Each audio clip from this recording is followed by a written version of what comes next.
हिंदी में यूपीएससी की तैयारी से संबंधित प्रोग्राम्स को देखने के लिए सब्सक्राइब करें स्टडी IQIAS हिंदी।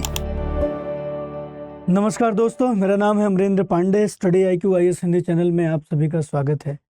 आज मैं आप लोगों के साथ जुड़ा हूं एक महत्वपूर्ण अनुच्छेद के साथ, और ये महत्वपूर्ण अनुच्छेद एक महत्वपूर्ण पदाधिकारी के साथ जुड़ा है, और जिस पदाधिकारी के लिए ऐसा माना जाता है कि वो पदाधिकारी जो किसी भी सदन का सदस्य नहीं होता है, बावजूद इसके किसी एक सदन की अध्यक्षता करता है, अर्थात सभापतित्व के रूप में काम करता है। तो मुझे लगता है कि आप समझ गए होंगे कि मैं किस अनुच्छेद की बात कर रहा हूं, और आप समझ चुके होंगे कि मैं किस पदाधिकारी की बात कर रहा हूं यहाँ पर। बिल्कुल, आप लोग समझ चुके होंगे कि हम लोग बात कर रहे हैं आर्टिकल 63 की, अनुच्छेद 63 की। 52 से 62 के बीच में हमारा राष्ट्रपति होता है, और जब अनुच्छेद हम 63 की बात करते हैं, 63 की बात करते हैं, तो 63 से हमें मिलना शुरू हो जाता है हमारा उप राष्ट्रपति। तो आज का महत्वपूर्ण अनुच्छेद है आपका अनुच्छेद 63। आज का जो इम्पोर्टेंट आर्टिकल है वो है अनुच्छेद 63, और जिसके अंतर्गत जिस पदाधिकारी की बात हम लोग कर रहे हैं उस पदाधिकारी का नाम है उपराष्ट्रपति। देखिए, उपराष्ट्रपति। इस पदाधिकारी के बारे में हम लोग पढ़ेंगे, इसलिए भी जरूरी है क्योंकि हमारे यहाँ नाम मात्र की कार्यपालिका का प्रावधान है, और जब नाम मात्र की कार्यपालिका के प्रावधान की बात आती है तो उसके अंतर्गत जनरली हम लोग दो नाम मात्र की कार्यपालिकाओं को पढ़ते हैं। एक हम लोग पढ़ते हैं राष्ट्रपति, नाम मात्र की कार्यपालिका में एक हम लोग पढ़ते हैं राष्ट्रपति, देखिए राष्ट्रपति, और दूसरा हम लोग पढ़ते हैं उपराष्ट्रपति, उपराष्ट्रपति। और ये नाम मात्र की कार्यपालिका के अंतर्गत दोनों ही पदाधिकारियों को हम लोग पढ़ते हैं। तो ऐसी स्थिति में उपराष्ट्रपति के संबंध में क्या प्रावधान है, उपराष्ट्रपति क्यों हमें चाहिए, इन सारी चीजों पे आज हम लोग चर्चा करने वाले हैं। हालांकि इस चर्चा को हम लोग आगे बढ़ाएं, इसके पहले मैं आप लोगों को एक सूचना दे देना चाहता हूं। वो सूचना ये है कि P2I जो मॉर्निंग बैच है उसमें हमारा दूसरा मॉर्निंग बैच P2I का शुरू हो रहा है 11 अगस्त से। देखिए, दूसरा जो मॉर्निंग बैच P2I का है अपना, वो 11 अगस्त से शुरू हो रहा है, 11 अगस्त से। और ध्यान रखिएगा, इस कक्षा को बहुत बार जो बाइलिंगुअल पढ़ना चाहते हैं इंग्लिश में वो भी स्टूडेंट देखते हैं, कभी कभी जो इंग्लिश मीडियम की तैयारी करने वाले छात्र हैं वो भी इसको देखते हैं। तो यहाँ ध्यान रखना है कि 11 अगस्त से इंग्लिश मीडियम का UPSC P2I separate batch, English medium में P2I यूपीएससी बैच, और हिंदी माध्यम में यूपीएससी P2I बैच, ये मॉर्निंग बैच है जिसका समय सुबह 8 बजे से लेकर 11 बजे के बीच में होता है। 3 घंटे की आपकी कक्षाएं होती हैं। ये शुरू हो रहा है आपका 11 अगस्त से। एडमिशन शुरू हो गया है, और फटाफट एडमिशन ले लीजिए। हम लोगों ने हर बार कहा है कि एक नया बैच आपको आता है और वो सेपरेट बैच होता है, और उस बैच की एडमिशन डेट कभी नहीं बढ़ती, और हर बैच के खत्म होने का अपना एक शेड्यूल है। और सारे के सारे बैच चूंकि अभी P2I 2024 के लिए टारगेटेड हैं, इसलिए सबका अपना शेड्यूल इस तरीके से है कि आपका 2024 का एग्जाम आपकी पहुंच में हो जाए। इसके लिए एफर्ट ये होता है कि हमारे यहाँ जो कक्षाएं हैं उनका ड्यूरेशन बढ़ जाता है। 3 घंटे की ड्यूरेशन आज के अगर 1 महीने बाद आप बैच लोगे तो वो 3.5 घंटे का हो जाएगा, 3.25 घंटे का हो जाएगा। और साथ ही साथ संडे जो आपका सुकून का टाइम है, जो आपका अवकाश का टाइम है, उसको भी उपयोग में लाया जाएगा। तो कुल मिला के शेड्यूल इस तरीके से फिक्स होगा कि आपके पहुंच में 2024 की प्रारंभिक परीक्षा, मुख्य परीक्षा आ पाए। तो ध्यान रखिए, जितना आप ज्यादा देर करेंगे उतना आपको ज्यादा मेहनत करनी पड़ेगी, और ज्यादा मेहनत करनी पड़ेगी। तो आप स्मूथली अपनी चीजों को कंप्लीट करें या बहुत पेन लेके, बहुत रिस्क लेके कंप्लीट करें, इसकी जिम्मेदारी आपकी खुद है। तो अगर आप 2024 के लिए टारगेट करना चाहते हैं और सुबह पढ़ सकते हैं, तो ऐसी स्थिति में ये बैच अपना 8 बजे से आ रहा है, 11 अगस्त से स्टार्ट हो जाएगा। एडमिशन स्टार्ट है, सीटें लिमिटेड होती हैं, तो वो भर सकती हैं, इसलिए आप जुड़ सकते हैं। 29,999 ये फीस आपको पे करनी होगी। और एपी लाइव कोड का इस्तेमाल करिएगा, ये मेरा कोड है, और जुड़ेंगे तो व्यक्तिगत मार्गदर्शन आपको उपलब्ध हो पाएगा। इसलिए आपको मैं अपेक्षा करता हूं कि आप यहाँ से जुड़ें। ठीक है, तो आइए वापस अपनी क्लास पे चलते हैं और उपराष्ट्रपति के संबंध में कुछ बातें हैं उसको देखते हैं। सबसे पहले तो उपराष्ट्रपति के संबंध में कुछ बातें इस तरीके से होती हैं कि एक तो ये नाम मात्र का पदाधिकारी, नाम मात्र के कार्यपालिका के अंतर्गत आता है।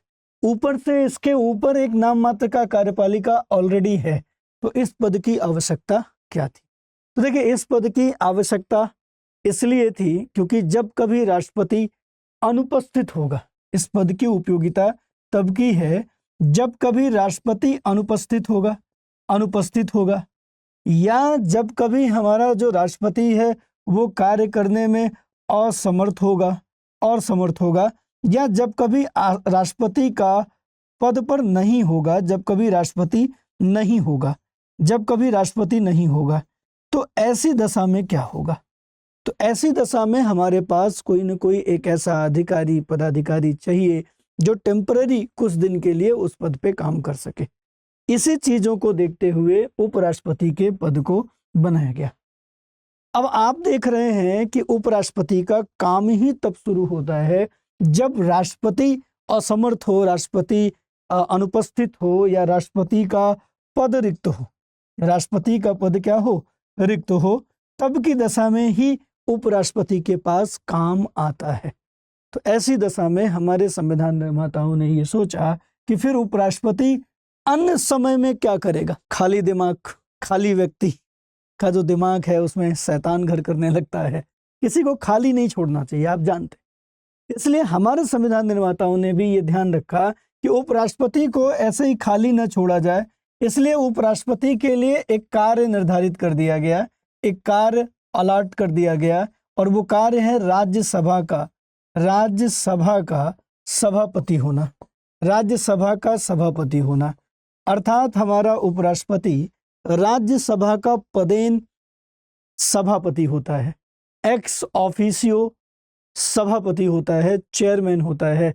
ऐसा क्यों? क्योंकि इनके पास काम ही तब शुरू होता है जब राष्ट्रपति की अनुपस्थिति हो, राष्ट्रपति असमर्थ हो, या राष्ट्रपति का पद रिक्त हो। तो ऐसी दशा में उपराष्ट्रपति के पास एक कार्य दे दिया गया कि उपराष्ट्रपति हमारा राज्यसभा का पदेन सभापति होगा, अर्थात उपराष्ट्रपति को राज्यसभा का सभापति करने का जो काम है वो दे दिया गया। और जो वेतन जस्टिफाई होता है उपराष्ट्रपति का, वो राज्यसभा के उपसभापति के रूप में काम करने को लेके होता है। जो वेतन जस्टिफाई होता है वो राज्यसभा के उपसभापति के रूप में वेतन जस्टिफाई होता है हमारे उपराष्ट्रपति का। उपराष्ट्रपति के पास एक और काम है, जब कभी राष्ट्रपति को पदत्याग करना हो, जब कभी राष्ट्रपति को पद त्याग करना हो, त्यागपत्र देना हो, ऐसी दशा में हमारा राष्ट्रपति उपराष्ट्रपति को संबोधित त्यागपत्र दे देता है। काम भी तो यही है इनका, ये है ही कि राष्ट्रपति न हो तो हमारा काम शुरू हो। तो अगर राष्ट्रपति त्यागपत्र देना चाहता है तो वो उपराष्ट्रपति को दे देता है। किसको दे देता है? उपराष्ट्रपति को दे देता है राष्ट्रपति अपना त्यागपत्र। तो एक काम ये भी करते हैं। और जब कभी राष्ट्रपति नहीं होता है तो राष्ट्रपति के रूप में उपराष्ट्रपति काम करता है, और जब कभी उपराष्ट्रपति काम करता है तो वेतन भत्ते सारी की सारी जो चीजें हैं वो वही प्राप्त करता है जो हमारा राष्ट्रपति प्राप्त करता है। तो ऐसी स्थिति में क्या प्रावधान है इसको समझते हैं।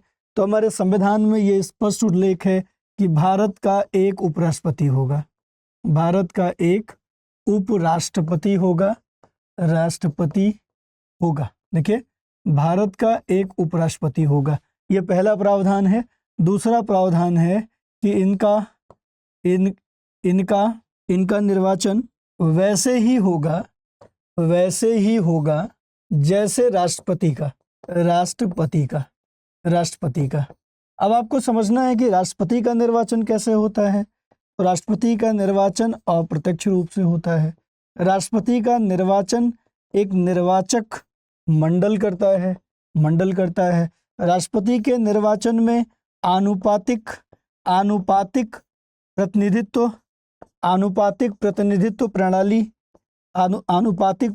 प्रणाली की को उपयोग में लाया जाता है। राष्ट्रपति के निर्वाचन एकल संक्रमणीय मत पद्धति द्वारा होता है। तो ठीक बात है। फिर उपराष्ट्रपति का भी निर्वाचन ऐसा ही होगा।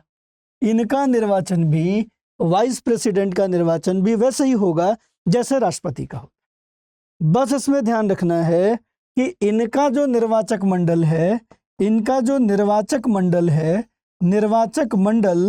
उसमें संसद के सभी सदस्य शामिल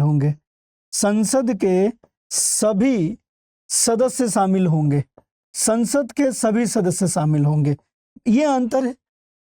यहाँ पर जो राष्ट्रपति का निर्वाचक मंडल था, इस निर्वाचक मंडल में संसद के केवल निर्वाचित सदस्य शामिल होते थे, सभी सदस्य नहीं, निर्वाचित सदस्य। साथ ही साथ विधानसभा के निर्वाचित सदस्य शामिल होते थे, निर्वाचित सदस्य। अब विधानसभा में दोनों ही जगह की विधानसभा, वो चाहे राज्य की विधानसभा हो, वो चाहे केंद्र शासित प्रदेश की विधानसभा हो, इन दोनों विधानसभाओं के जो सदस्य हैं, उन सदस्यों के द्वारा इलेक्टोरल कॉलेज बनता है राष्ट्रपति का। वहीं उपराष्ट्रपति के इलेक्टोरल कॉलेज में निर्वाचक मंडल जो है, इलेक्टोरल कॉलेज है, उसमें संसद के सभी सदस्य शामिल होते हैं। इनके द्वारा उपराष्ट्रपति का निर्वाचन कराया जाता है। ध्यान रखिएगा कि ये जो संसद के सभी सदस्यों के द्वारा, अच्छा ये मिट गया, संसद के सभी सदस्यों के द्वारा ये जो निर्वाचक मंडल है, संसद के सभी सदस्य, ये निर्वाचक मंडल पहले नहीं होता था। एक संविधान संशोधन करके इनकी जो उपराष्ट्रपति की निर्वाचन प्रक्रिया है, वो राष्ट्रपति जैसा कर दिया गया। हालांकि इसके पहले एक संयुक्त अधिवेशन होता था। पहले जब उपराष्ट्रपति का निर्वाचन होता था, तो पहले उपराष्ट्रपति का निर्वाचन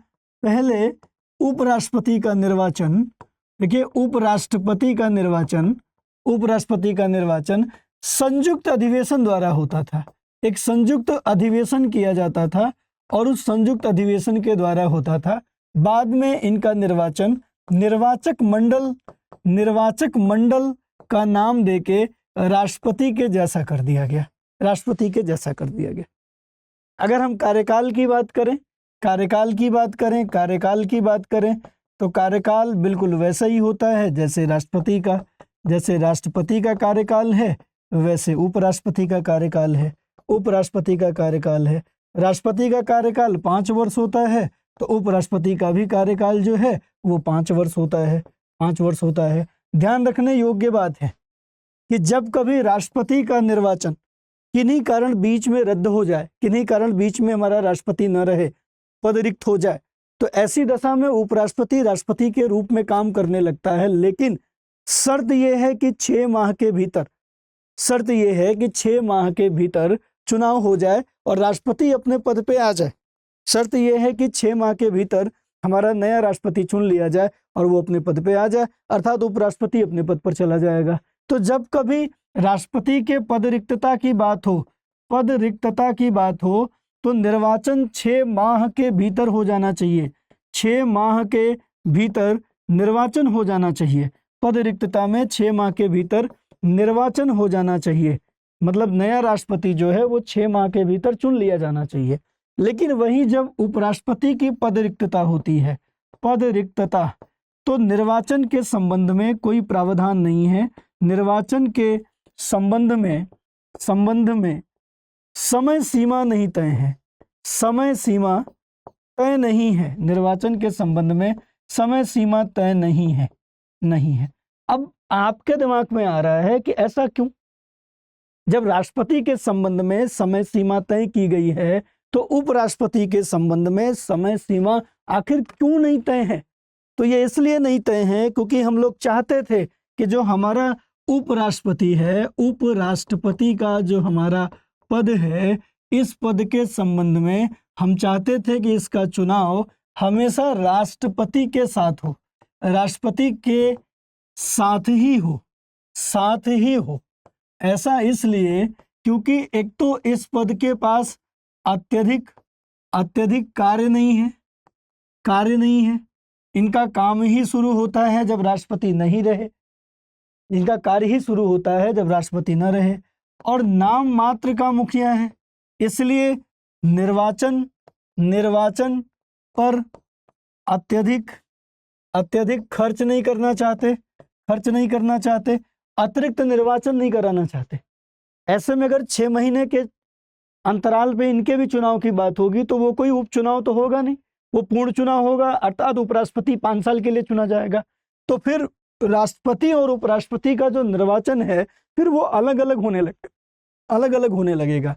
तो ऐसी दशा में दोनों का निर्वाचन साथ ही हो, इसलिए उपराष्ट्रपति के संबंध में किसी भी प्रकार का कोई ऐसी बात नहीं कही गई कि उसका निर्वाचन 6 माह के भीतर हो जाए। ठीक है, तो उसका निर्वाचन कब होगा? उसका निर्वाचन जब राष्ट्रपति का निर्वाचन होगा तो उसके साथ करा लिया जाएगा। अब देखिए, उपराष्ट्रपति के न होने से कोई काम तो रुक नहीं रहा। अब मान लो कि उपराष्ट्रपति का पद रिक्त हो, तो ऐसी दशा में कोई कार्य नहीं रुक रहा है, अर्थात ऐसी दशा में उपराष्ट्रपति का काम क्या था? सभापति के रूप में काम करना। तो जो हमारा उपसभापति होगा, उपसभापति, वो सभापति के रूप में काम करने लगेगा, तो सभापति का पद भर गया और उपराष्ट्रपति के पास और कोई ऐसा काम है नहीं।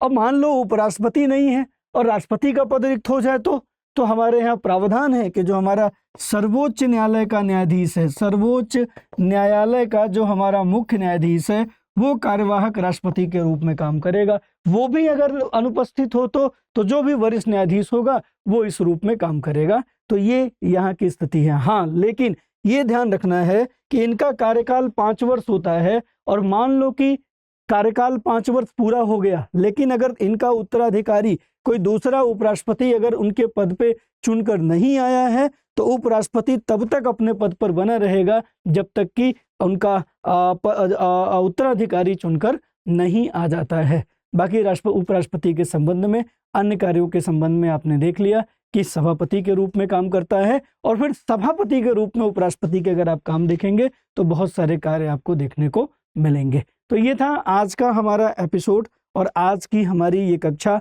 जो कि थी अनुच्छेद 63 के साथ, जो कि 63 में उपराष्ट्रपति का प्रावधान है। तो उपराष्ट्रपति के प्रावधान के साथ आप मेरे साथ जुड़े रहें और आप लोगों ने देखा कि किस तरीके से उपराष्ट्रपति के पास ये कार्य होते हैं। ठीक है, तो इसके साथ ही अब उपराष्ट्रपति से संबंधित जो व्यवस्थाएं हैं वो हम लोगों ने देख लिया है। उपराष्ट्रपति से संबंधित जो व्यवस्थाएं हैं वो हम लोगों ने देख लिया है। और वेतन अगर भत्ते की बात करें तो उपराष्ट्रपति का वेतन भत्ता जो है वो भारत की संचित निधि पे भारित होता है। साथ ही साथ आपको इस बात को भी ध्यान रखना है कि हमारा जो उपराष्ट्रपति है, राष्ट्रपति हमारा है, इस उपराष्ट्रपति के संबंध में कोई भी ऐसा प्रावधान नहीं किया जाएगा जो इनके कार्यकाल के दौरान किसी प्रकार का अलाभकारी परिवर्तन नहीं किया जाएगा। साथ ही साथ ध्यान रखिए, जब कभी वित्तीय आपात लागू होगा 360, तो ऐसी दशा में आपको ये ध्यान रखना है कि ऐसी दशा में राष्ट्रपति और उपराष्ट्रपति इन दो का वेतन किसी भी परिस्थिति में कम नहीं होगा। ये आपको ध्यान रखना था। तो P2I बैच है आपका 29,999, AP लाइव कोड का आप इस्तेमाल करेंगे और जुड़ सकते हैं। ध्यान रखिए, इंग्लिश मीडियम बैच और हिंदी मीडियम बैच, तीनों ही बैच शुरू हो रहा है आपका 11 तारीख से। एडमिशन ओपन है। फटाफट स्टडी IQ के ऐप पे जाएं या स्टडी IQ के वेबसाइट पे और वहां से AP लाइव कोड के साथ बैच अपना परचेज करें। व्यक्तिगत मार्गदर्शन के लिए मेरे साथ जुड़े। आज के लिए बस इतना ही, धन्यवाद। हिंदी में UPSC की तैयारी से संबंधित प्रोग्राम्स को देखने के लिए सब्सक्राइब करें स्टडी IQ IAS हिंदी।